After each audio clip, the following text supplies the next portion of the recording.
Thanks for tuning into Sagenheim, where you learn something new about the days of old with the help of the Thidrekssaga.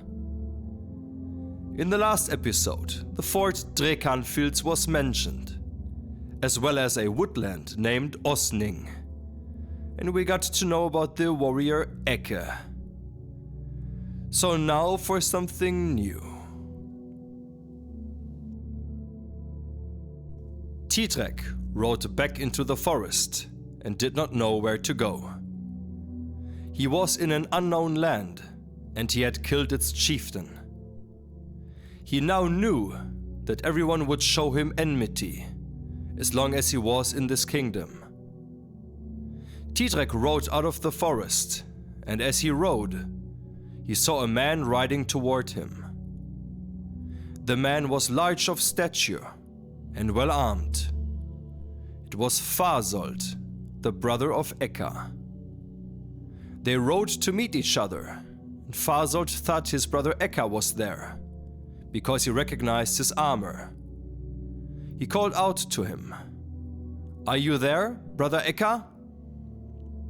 Thidrek answered, "It is another man, and not your brother." And Fasold replied, "Listen here, you miserable dog and murderer. You stole up to my brother when he was asleep and killed him. If he had been awake, you would have gotten the worst of your dealings. He was such a good fighter and a great man of valor that you would not have been able to defeat him alone." And Thidrek answered, "What you say is untrue. I did not kill him when he was asleep. Rather, he forced me to fight with him before I wanted to stand and meet him. He asked me to fight him for gold and silver and for 9 maidens and their mother, who was his mistress, and above all else for bravery and valor, which it beseems a doughty man to have. Because of these same words, I stood to meet him and granted him single combat. But at that time, if I had known that he was such a strong man, and as big as he was, I would not have risked the fight with him.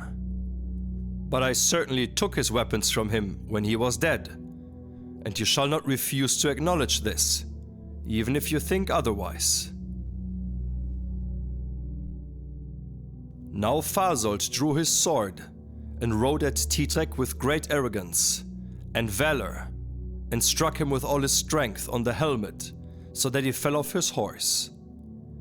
He was dazed, and had a ringing in his ears from the great blow.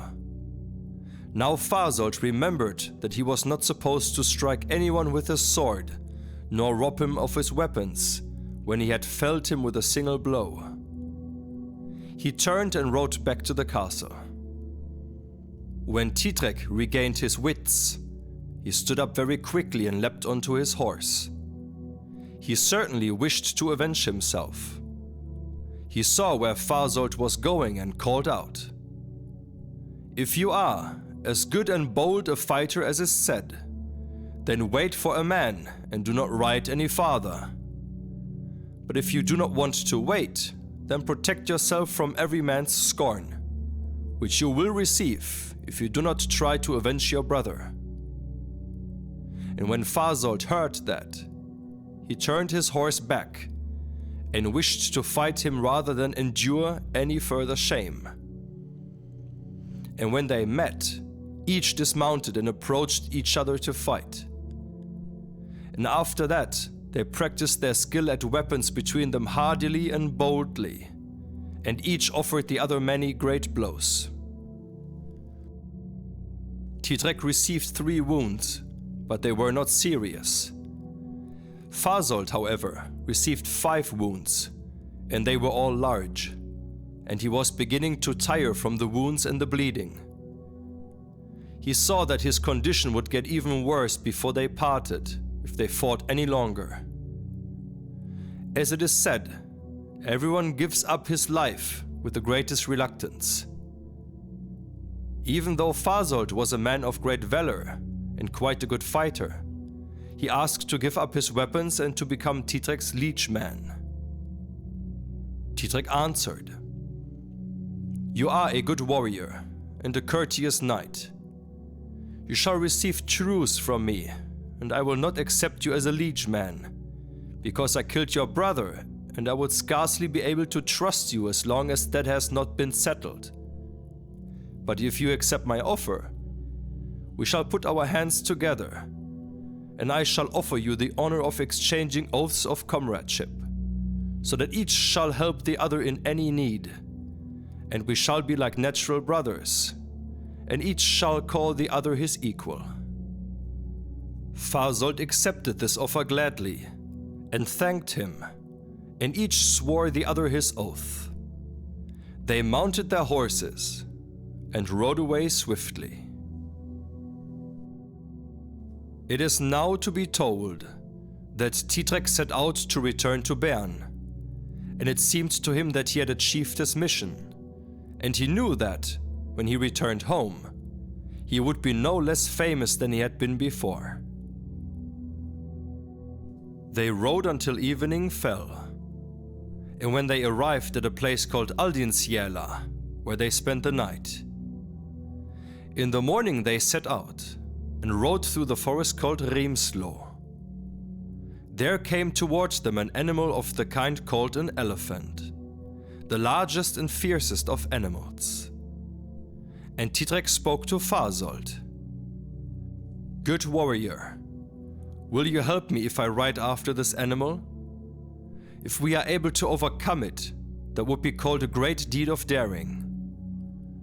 Fasold answered, "I received such great wounds in our fight that I have lost much blood, and I have little strength to offer you support at this time.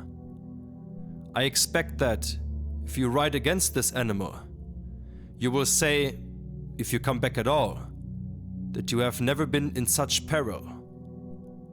And Thidrek answered,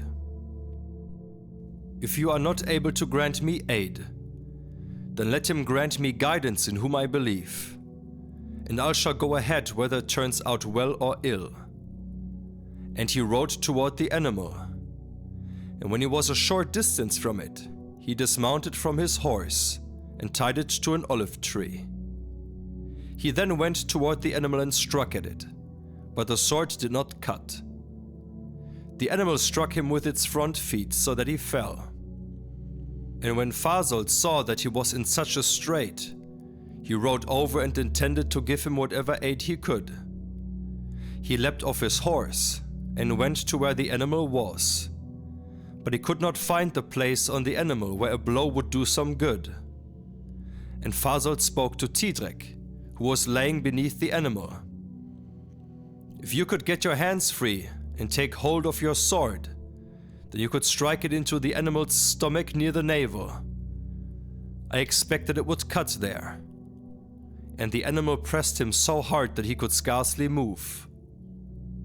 Falka, Thidrek's good horse, could now see that his lord was hard pressed. He broke his reins and sprang at the animal, striking with both his front feet at the rump of the elephant, so that it gave way and fell almost to the earth. Thidrek struck from below at the animal's belly up to the hilt, and he leapt out from under the animal, and both hands were bloody. The animal fell down dead. Before that, Fasold had struck a great blow at the animal, but it did not cut. He did this because he wanted to help if he could, and because of his bravery. They mounted their horses and rode away. When they came out of the forest, they saw a great and amazing sight. They saw a huge flying dragon. He was both long and stout, with thick legs and claws that were sharp and long, and his head was large and terrible. He flew along close to the ground, and everywhere his claws touched the earth, it was as if the sharpest iron had struck it. He held a man in his mouth, and had swallowed his legs and everything up to his arms. The head and shoulders still protruded from the mouth, and the hands were on the lower jaw, and the man was still alive. When he saw that the two men were riding, he called out to them, "Good warriors, ride here and help me. This giant demon took me asleep from my shield. If I had been awake and prepared, then all of this would not have harmed me." And when the companions Thidrek and Fasold heard this, they leapt from their horses and drew their swords and both struck at the dragon. Thidrek's sword cut somewhat, but Fasold's did not bite at all. And although the dragon was large and strong, the weight of the man with his weapons was too much for him, and he could not get aloft to fly or defend himself, as he would have if he had been free. And the man in the dragon's mouth said, "I see that your sword cannot cut him because it is so hard-skinned. Take the sword here in the dragon's mouth. It is more likely that it will bite best whatever comes under its cutting edge if a warrior wields it." And Fasold sprang up most bravely and reached into the dragon's mouth and grasped the sword, and he immediately struck at the dragon. This sword did not cut worse than the sharpest razor cuts a beard. Now the same man said to Fasold, "Strike carefully. My legs are very far down into the dragon's throat, and you should be careful since I do not want to receive a wound from my own sword. Take care, because this is a very sharp sword." And now he spoke to both of them. "Strike vigorously, good warriors, because the evil dragon is pressing me so hard with his jaws that blood is springing from my mouth, and I do not know how your dealings will turn out." And now they both struck vigorously until the dragon was dead. The man was now freed from the dragon's mouth, and the three men were standing together in a meadow. The man spoke to them. "I intend to repay you well for freeing me from the evil fiend. But there is one request I would like to make of you. If I may choose, then I would like to get my sword back, the one Fasold took from the dragon's mouth." And Thidrek then spoke to him. "Who are you, good warrior, and of what family? Where were you born, and where do you plan to go?" And he answered, "My name is Sistram, and my father is called Reginbald. He is an earl in Fenidi, and I was born there. I intended to travel to meet my kinsman Hildebrand and his foster son Thidrek of Bern. I have now ridden 11 days and nights without rest. I became very tired, and so did my horse. So I lay down here and I slept, and then the evil dragon saw me and took me." And Thidrek replied, "Welcome, good warrior. You shall receive your sword and everything you ask of us, for you have had good luck. You have found Thidrek of Bern, and you will go home with us and be welcomed there." They went into the forest and found his shield sooner than they had expected. But they searched for 2 days for his horse and did not find it, and they each set out alone. Thidrek came out of the forest and saw a castle. It was called Aldinfils and belonged to a count named Lodvig. There he found the horse with the saddle. It had been found by the count's men and captured by them. Thidrek asked to take the horse and told them who owned it, but the count said there was no hope that he would take the horse. And so Thidrek replied, "It may turn out that, if you refuse to give up the horse, you will later lose much more, perhaps 10 others or more. If it turns out that way, you might also lose your life and your kingdom." And now the earl noticed how daring and brave this man was. It also seemed to them, because of his weapons and his equipment, that he must be a warrior, if not an even more distinguished man, and many thought that he was magnificent in appearance. The Earl spoke. "I will give you the horse for friendship's sake. I see that you must be a doughty man, because you are so daring in an unknown place." He took a large gold ring and gave it to him. The Earl spoke to him then. "Are you Didrik of Bern or not, or are you his equal?"